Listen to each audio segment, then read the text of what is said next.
네, 러시아 용병 기업 바그너 그룹의 무장 반란이 종료된 지 일주일여가 지났지만 후폭풍은 계속되고 있습니다. 이 러시아 정부가 프리고진을 암살할 것이라는 주장이 꾸준히 제기되고 있는 가운데 푸틴 대통령은 바그너 그룹의 수장인 프리고진의 사업체를 몰수하는 작업에도 들어간 것으로 알려지고 있습니다. 네, 그런가 하면 프리고진이 공적 1호로 꼽은 쇼이구 러시아 국방장관이 공개석상에서 이번 반란 사태를 처음으로 언급했습니다. 또 이런 가운데 행방이 묘연한 프리고진 새 음성 메시지를 발표했다는 언론 보도도 나오고 있는데요. 이 내용들 권기창 전 우크라이나 대사 모시고 이야기 좀 나눠보겠습니다. 대사님 어서 오십시오. 안녕하십니까. 안녕하세요. 지난달 23일 무장 반란을 일으켰던 이 바그너 그룹의 수장인 프리고진 앞으로 어떻게 될 것이냐 이게 가장 핵심인데 푸틴 대통령이 암살 명령을 내렸다라는 주장이 좀 보도가 되고 있습니다. 이게 네. 공신력이 있다고 봐야 하는 건지 그리고 실제로 프리고진을 제거하려고 푸틴 대통령이 나설 것인지 이 부분에 대해서 먼저 좀 여쭤보겠습니다. 네, 우선 그 주장은 우크라이나의 군사정보국장, 이 군사정보국장은 우리나라의 기무사 정도 해당되는 이제 그런 조직인데요. 네네. 군에서 정보 조직을 이제 관장하는 그런 조직입니다. 이 키릴로 다닐로프 이 군사정보국장은 우크라이나 내에서도 아주 탁월한 사람으로 평가받는 인물이고 차기 국방부 장관으로도 거론되고 있습니다. 그래서 이 국장이 얘기한 것처럼 러시아의 푸틴 대통령이 러시아 이 영방보안국 FSB라 그러죠. 영방보안국에다가 프리고진 암살 지시를 내렸다는 것은 저는 신빙성이 굉장히 높다고 생각합니다. 그리고 실제로 푸틴 대통령이 그렇게 지시할 어떤 이유나 배경은 충분히 있고요. 우선 개인적인 성향을 볼 때 푸틴 대통령은 과거 TV 회견에서 내가 절대로 용서하지 않는 한 가지는 배신의 행위다. 이런 말을 한 적이 있고요. 또한 또 다른 매체에서는 복수는 이제 차갑게 식혀 먹을 때 가장 맛있는 음식과 같은 것이다. 이런 얘기를 했습니다. 네. 말하자면 복수가 가장 짜릿한 것은 신속하게 급하게 상대를 이제 뭔가 암살하는 것이 아니라 천천히 기획해서 아주 꼼꼼하게 준비해서 나중에 실행했을 때 가장 짜릿한 것이다. 이런 섭득한 그런 말도 해선 거죠. 그 말은 사실은 뭐 푸틴 대통령이 처음 한 말은 아니고요. 그 음식에 차갑게 식혀 먹는 음식 같은 것이라고 말한 것은 이 복수를 말할 때 그 전에 과거의 격언처럼 그러니까 전해져온 말입니다. 네네. 예를 들어서 금년에 넷플릭스 한국 드라마 더 글로리에서 주인공 동원이 예. 아주 자기가 학창 시절에 겪었던 학폭을 복수하기 위해 예. 굉장히 오랫동안 차분히 꼼꼼하게 치밀하게 계획해서 복수를 실행하죠. 말하자면 푸틴 대통령의 그 복수관은 이제 그런 더 글로리에 나오는 주인공이 행한 이제 그런 복수 같은 것이죠. 그러니까 네. 푸틴 대통령이 그런 식으로 프리고진을 기획해서 암살할 가능성 농후하다고 볼 수 있습니다. 뭐 러시아 안에서도 이 독살 계획이 있을 것이다라는 이제 분석들은 네. 나오고 있다라고 전해 네. 들었는데 네. 만약에 이게 실행이 된다라고 한다면 러시아 내에서의 어떤 분위기는 어떨 것 같으세요? 러시아 내에서 일단 그 푸틴 대통령을 지지하는 워낙 그 지지도가 80% 전후가 되는 정도니까 네. 프리고진에 대해서 전반적인 여론은 뭐 그렇게 부정적이지 않을 겁니다. 하지만 이 프리고진을 적극적으로 지지하는 그룹이 있거든요. 그것은 러시아 내 극우 세력입니다. 극우 민족주의 세력은 그 전에도 이제 극우 민족주의 세력은 프리고진을 이제 어떻게 생각하냐면 아주 열렬한 애국자 그리고 이 전투에서 아주 효율적인 그 바그너 그룹을 그러니까 이끌고 있는 그런 대단한 지도자로 생각하고 있기 때문에 네. 이 바그너 그룹이 이룬 성과, 바흐무트를 점령한 것, 그리고 프리고진의 어떤 지력, 거기서 높게 평가하기 때문에 네. 만약에 프리고진이 암살당하면 그런 극우 민족주의 세력은 굉장히 반발하겠죠. 근데 이 사태가 있기 전에 프리고진의 지지율 보면 한 거의 60% 가까이 됐었는데 지금 네. 최근 조사들 보면 뭐 29%, 30% 네. 이렇게 조사 결과가 나와서 네, 네. 그만큼 실제로 지지율이 많이 떨어졌다, 반토막 났다라고 네. 볼 수 있는 부분입니까? 그렇습니다. 지지율 자체로서는 이제 떨어졌다고 볼 수 있습니다. 하지만 이 지지율은 이제 보통 러시아에서 여론조사 기관은 레바다 센터가 주로 하는데요. 예. 이 일반 대중을 대상으로 해서 한 지지율이기 때문에 말하자면 그렇게 떨어질 수 있으나 우리가 좀 더 좁게 극우 민족 세력을 중심으로 보면은 거기에는 프리고진은 영웅이거든요. 예. 그러니까 그런 면에서 이제 그 그룹의 러시아의 그룹에 따라서 이제 프리고진에 대한 시각이 좀 다르다고 볼 수 있습니다. 아까 전에 그 배신에 대해서 좀 얘기해 주셨잖아요. 지금까지 푸틴에 대적했던 그런 반체제 인사들에 대해서 실제로 어떤 신변의 위협이 있거나 아예 정말 뭐 목숨을 잃는 뭐 그런 사례들이 좀 있습니까? 어떻습니까? 그런 사례는 굉장히 많습니다. 예. 사실 그 푸틴의 그러니까 이 지배하는 기간 동안 푸틴의 반기를 들었던 사람이 제대로 살아남은 사람이 없습니다. 예를 들어서 이게 사실 이런 이 러시아 정보 기관에 의한 요인 암살은 소련 시절부터 거슬러 올라가는데요. 예. 소련의 그 정보 기관들은 암살을 능동적 시책이라고 불렀습니다. 러시아 말로 하면은 악티브니 메로프리아차라고 불렀다고 해요. 그러니까 이 능동적 시책이라는 말은 러시아 국가기관이 정책으로 암살을 시행했다는 것이죠. 그래서 암살 US 투데이 그 미국 일간지 보도에 의하면 2014년부터 2017년 3년 동안에 예. 그 푸틴의 비판적이었던 기업인들 중심으로 기업인들과 과도재벌인 가르히들이 38명이 죽었습니다. 그 죽은 이유는 다양한데요. 노비촉 같은 화학물질 또는 방사물질을 통한 말하자면 독살, 그다음에 창문으로 던지기, 자살 위장, 뭐 이런 식으로 다양합니다. 그리고 그냥 정치적으로 비판하는 반체제 인사뿐만 아니라 이제 기업인들로도 이제 암살 대상이 확대되고 있거든요. 작년만 하더라도 러시아의 가스와 에너지 쪽에 종사하는 주요 인물들 최소 24명이 수상한 상황에서 죽었습니다. 그러니까 서방 정보기관에서는 그게 다 암살이라고 보고 있는 거죠.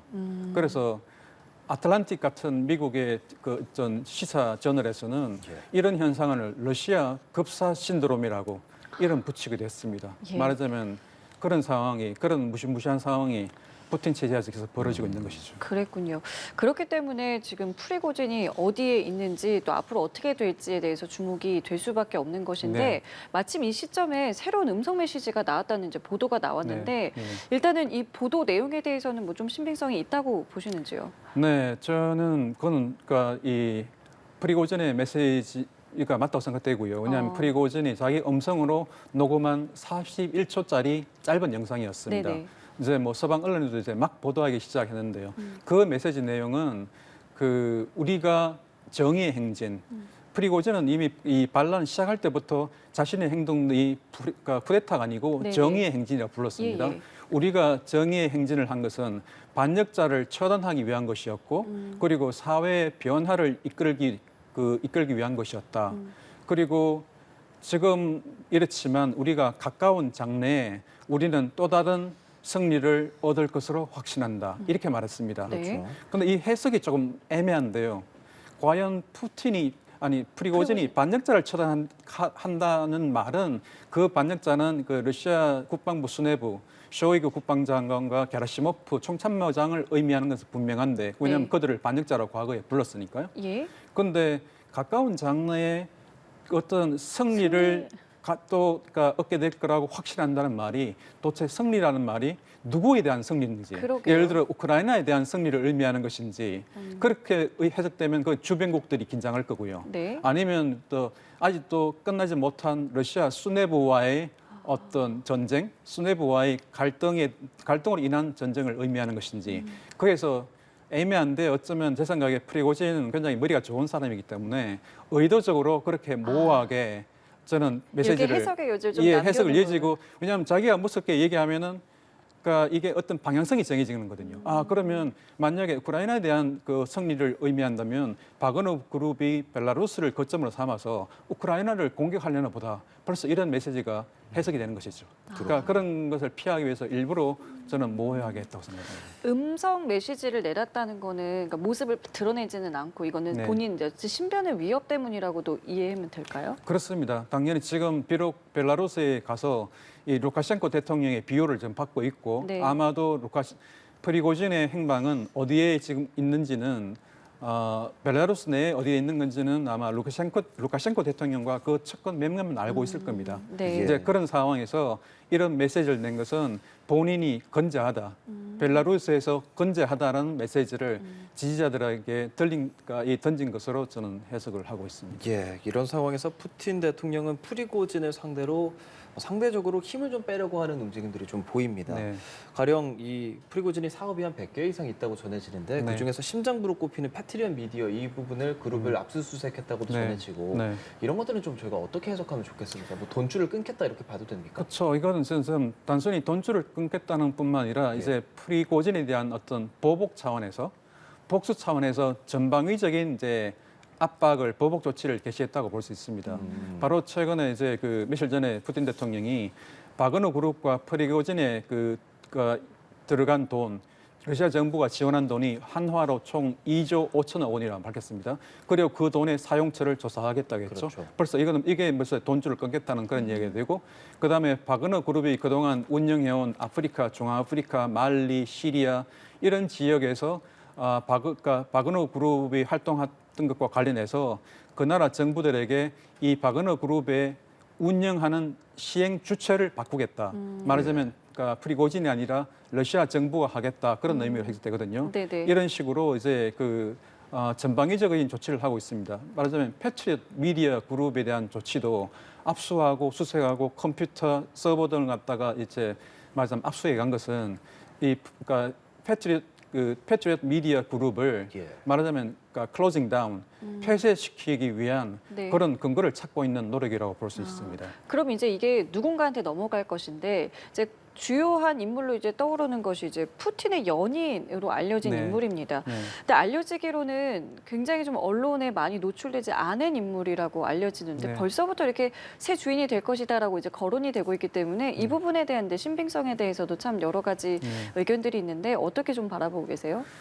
그 부분에 대한 신빙성은 지금 단정적으로 말하기 어렵지만 가능성은 충분하다고 생각합니다. 아, 그러십니까? 근데 사실 우리가 알리나 카바예바는 아테네 올림픽 리듬 체조 러시아에서 금메달을 딴 선수고요. 네. 예, 그래서 유명하고 이미 러시아 내에서는 알리나 카바예바가 그러니까 푸틴 대통령의 연인이라는 사실은 사실 공공연한 비밀입니다. 누구나 다 알고 있지만 공식적으로 드러내지는 않는, 네네. 말하지는 않는 이제 그런 것인 거죠. 자녀도 뭐 세 이상 있다 그러더라고요. 네, 그렇습니다. 지금 2014년, 2015년경에 알리나 카바예바가 이제 임신한 모습을 사진 찍혔는데 그 당시에 쌍둥이를 낳았다고 그래요. 그러니까 그 쌍둥이를 포함해서 최소한 3명 이상, 말하자면 서방에서 확인한 자녀는 3명이니까 최소 3명 이상이 낳았다고 그러고요. 네. 그리고 푸틴 대통령은 원래 83년도에 그 류드밀라 부티나와 했다가 2014년도에 이혼했습니다. 딸 둘이 있고요. 이제 그런 상황에서 공식적으로 이제 알리나 카바예바와 결혼하지는 않고 그냥 연인으로 남아 있고 지금 말씀하신 이 내셔널 미디어 그룹은 네. 알리나 카바예바가 회장으로 있는 그룹이고 러시아 최대 미디어 그룹 중에 하나입니다. 그렇기 때문에 푸틴 대통령은 자신이 가장 믿을 수 있는 가장 믿을 수 있는 사람에게 이 패트리엇 미디어 그룹을 승계시키기를 아마 원할 거고 거기에서는 아마 자기 연인만큼 최적인 사람도 없겠죠 아마 자기 최측근이니까요. 이제 이렇게 무장 반란 이후에 많은 상황들이 이어지고 있는데 우크라이나 전쟁은 어쨌든 계속 지속하고 있는 러시아지 않습니까? 네.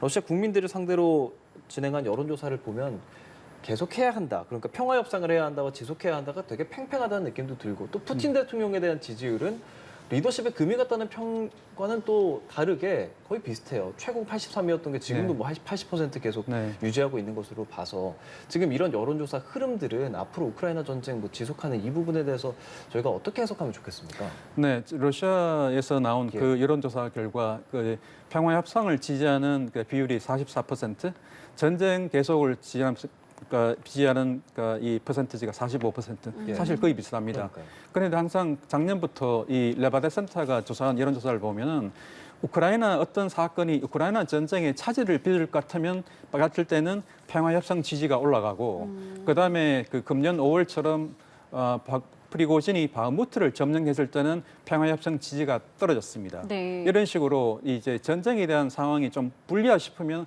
평화 협상에 대한 지지 올라가는 거죠. 그런데 이 평화 협상에 대한 지지 또는 전쟁 지속을 지지하는 그 여론은 푸틴 대통령의 지지와는 별개로 봐야 될 것 같아요. 이제 이런 무장 반란에도 불구하고 러시아 일반 대중들의 푸틴 대통령이 가지는 어떤 신뢰랄까 예. 그런 것은 여전히 굳건해 보이고요. 그것은 이제 여론조사 결과에서 80%로 나오는 지지도를 보면 알 수 있을 것 같습니다. 네. 앞서 말씀해 주셨던 것처럼 이 프리고진 같은 경우 이제 공적을 지목한 것이 쇼이구 장관이었는데 네. 쇼이구 장관이 이제 최근에 모습을 드러냈고 여기에 대해서 이 언급을 여러 가지를 했단 말이에요. 이런 네. 것들을 종합해서 해석해 봤을 때 여전히 건재하다 뭐 이렇게 봐도 되겠습니까? 처음에 무장 반란이 이제 그가 발생했다가 이제 루카셴코 대통령의 협상 중재로 이제 마무리됐을 때 네. 뭐 서방에서는 쇼이구 장관이 경질될 것이라고 네, 그렇게 네, 예상을 네. 했습니다. 예. 이제 그럼에도 불구하고 이제 푸틴 대통령이 바로 직후에 이 개최한 국가 안보 회의에서는 보면은 쇼이구 장관이 이제 출석해 있었고 그래서 쇼이구 장관이 좀 현재로서는 건재해 보여요. 지금 말씀하신 것처럼 또 이번에 러시아 쇼이구 장관이 공식 수석상에서 이제 특별 군사 작전은 계속될 것이라는 이런 발언도 했고요. 네. 하지만 지금 현재 서방에서 보기에는 지금 당장은 이제 이 무장 반란의 여파를 푸틴 대통령이 수습하는 지금 상황이기 때문에 일단 그대로 가지만 네. 아마 좀 어느 정도 수습이 된 다음에는 이번 무장 반란에 대한 어떤 이유를 제공했던 쇼이구 장관에 대한 어떤 이 어떤 조치, 어떤 군사적인 큰 개편, 군사 리더십 개편이 아마 나오지 않을까 그렇게 많이 전망하고 있습니다. 그럼 정재계 엘리트 사이에서 푸틴 대통령의 통제력에 대한 의구심이 커지고 있다 이런 블룸버그 통신의 보도에 대해서 어떻게 생각하세요? 정책에 대한 저로 말씀해 주시겠습니까? 예, 정재계 그러니까 엘리트 사이에서 푸틴 대통령의 통제력이 좀 잃어가고 있다 이런 보도를 네. 하더라고요. 그것은 한 두 가지 정도로 해석할 수 있는데요. 이 엘리트들이 그렇게 생각하는 건 충분히 예상할 수 있습니다. 우선은 이제 프리고진과 이 러시아 국방부 수뇌부 사이의 갈등은 하루 이틀 일이 아니거든요. 금년 초부터 계속 불거진 일입니다. 예. 그게 이제 그럼에도 불구하고 푸틴 대통령이 크게 뭔가 어떤 통제를 하지 못했거든요. 예. 이제 금년 4월에 유출된 미국의 이제 기밀 문서에 의하면은 네. 푸틴 대통령이 금년 2월에 프리고진을 모스크바에 불려가지고 이제 이 쇼이구 국방장관하고 이제 면담을 조성했다고 해요. 그럼에도 불구하고 아무런 해결책이 보이지 않았습니다. 그것은 하나의 말하자면 푸틴 대통령의 권위가 약화됐다고 볼 수 있고요. 두 번째로는 이번 무장 반란이 일어나기 이틀 전에 이미 무장 반란 그런 정보가 러시아 연방보안국 FSB 이미 샜다고 이미 알려져 있거든요. 네. 그런데 이틀 전에 이미 알았는데 푸틴 대통령이 그걸 알고도 막지를 못했습니다. 이제 그런 것들은 아마도 프리고진에 대한 동조자가 있었을 거라고 아마 추측하는 대목인데요. 이런 여러 가지 이런 상황을 봤을 때 러시아의 정계 재계 엘리트 사이에서는 푸틴 대통령이 과연 통제력을 갖고 있느냐 하는 의구심을 갖게 되는 것이죠. 예. 그리고 바그너 그룹, 바그너 용병들에 대한 이야기를 잠깐 해보자면은 지금 네. 벨라루스로 좀 거점을 옮긴 것 같은 모습들이 포착이 됐는데 이거는 어떤 거라고 좀 해석을 해볼 수 있을까요? 우선 벨라루스의 거점을 옮긴 것은 네. 우선 이 평화 협상을 중재했던 루카셴코 대통령이 제안했습니다. 네. 루카셴코 대통령이 당신들이 프리고진과 바그너 그룹이 벨라루스 오게 되면 내가 신변 안전을 보장한다 이렇게 얘기했거든요. 그러니까 그게 첫 번째 좋은 선택이 되고 프리고진 입장에서 볼 때도 네. 당장 이게 막 모스크바로 진격하는 가운데 루카셴코 대통령하고 했으니까 네. 아마 여러 가지 어디로 갈지 선택지를 충분히 생각해볼 겨를이 없을 겁니다. 일단은 그래서 벨라루스로 가는 걸로 오프를 수락해서 벨라루스 간 다음에 네. 그 다음에 어디로 움직일지 또는 바그너 그룹 병사들을 어떻게 소집해서 어떻게 행동할지 네. 이동할지는 아마 찬찬히 벨라루스에 아마 생각할 것 같아요. 그래서 이제 벨라루스에 갔을 거로 짐작을 하고 있습니다. 하지만 이 부분에서 네. 지금 반란을 일으켰다가 말하자면 어떻게 보면 실패하고 벨라루스에 간 이제 프리고진한테 바그너 용사들이 얼마나 프리고진을 따라서 벨라루스에 갈지는 여전히 불확실합니다. 그러니까 바그너 그룹 용사들이 프리고진에 대한 충성도는 굉장히 높다고 알려져 있거든요. 네. 이제 그럼에도 불구하고 지금 현재의 상황이 좀 그런 애매한 측면이 있어서 얼마나 많은 바그너 용병 그룹들이 벨라루스 갈지는 그 좀 지켜봐야 될 것 뭐 같습니다. 정부가 다른 용병 그룹들 지원하고 뭐 회유하는 작업도 하고 있다 뭐 이런 보도들도 네. 나오긴 하더라고요. 네, 네. 그러면은 벨라루스가 어쨌든 바그너 그룹의 용병들을 받아들이기로 하지 않았습니까? 네. 그럼 벨라루스 그 우크라이나는 군사 위협 가능성에 좀 대비하게 되고 다른 주변 국가들도 이 상황에 대해서 좀 지켜볼 것 같은데 말입니다. 그렇습니다. 지금 그 우크라이나뿐만 아니라 다른 그 벨라루스와 국경을 하고 있는 예. 리투아니아, 그다음에 에스토니아, 라트비아 이런 나라들이 특히 취하거든요. 폴란드도 역시 국경을 접하고 있으니까 좀 취약한 면이 있고요. 이제 특히 리투아니아 같은 이제 그런 에스토니아 발트 삼국들은 인구도 적고 군사력도 약합니다. 이제 그러면서 더 취약하다 볼 수 있고요. 그래서 이 독일이 이제 그저께 발표했는데 자기들이 그 나토의 동쪽 이 측면을 좀 방어를 강화하기 위해서 독일군 4,000명을 예. 리투아니아에 파견해서 거기서 상주하도록 하겠다. 오. 그렇게 발표했습니다. 예, 예. 네. 폴란드는 이제 자국 경찰관 500명을 국경 지역에 벨라루스와 접경 국경 지역에 이제 파견해서 좀 더 감시를 하겠다고 그렇게 발표했고요. 그래서 주변국들은 상당히 긴장을 늦추지 않고 있습니다. 사실 우크라이나 입장에서는 프리고진이 이제 무장 반란을 일으켰을 때 이때 공격을 하면 어떨까라는 생각을 했을 수도 있을 것 같은데 네, 보도에 따르면은 미국 정부가 우크라이나 측에 지금 공격하지 말라라는 이제 요청을 했다라는 말이 전해지고 있어서 네. 이거는 어떻게 좀 봐야겠습니까? 미국 이번 반란 사태가 게시됐을 때 네. 미국 정부의 입장은 분명했습니다. 아주 확고했는데 뭐냐면 러시아 쪽에서 이제 반란이 터진 후에 어떤 식의 말이 나왔냐면 러시아 정부에서 이것은 서방의 정보 기관이 사주했을 수가 있다. 이런 얘기가 나왔거든요. 배후에 미국이 있다. 뭐 배후에 이런 미국이 있다는 얘기죠. 그러니까 이걸 차단하기 위해서 바이든 대통령이 직접 얘기했습니다. 미국은 절대 이번 반란을 사주하지 않았다. 절대로 개입하지 않았다. 그리고 이것은 러시아 내정의 문제다. 러시아 내부 문제다. 그 상황을 확고하게 얘기했고 이제 그러니까 이렇게 말을 하도록 다른 유럽 나토 국가를 정상애들에게도 그렇게 요청을 해서 다른 나토국 정상들도 그렇게 설명을 했습니다. 그리고 또 한 가지 더 추가해서 미국 정부는 우크라이나를 지원해서 러시아를 패퇴시키는 데 초점이 있지 우리는 러시아의 정권 교체를 원하는 게 아니다. 그 점을 분명히 했습니다. 말하자면 굳이 푸틴 대통령을 끌어내리기 위해서 노력하고 있지 않다는 것을 의미하는 것이고 그것은 혹시 있을지도 모르는 러시아와 나토군 간의 확전 이런 걸 아예 사전에 차단하기 위한 그런 포석이라고 볼 수 있는 거죠. 예, 그 상황 지금 이 상황이 이제 우크라이나가 지난달에 대반격하겠다라고 딱 그 얘기를 했었던 상황에서 일어났었던 네. 그 상황이지 네. 않습니까?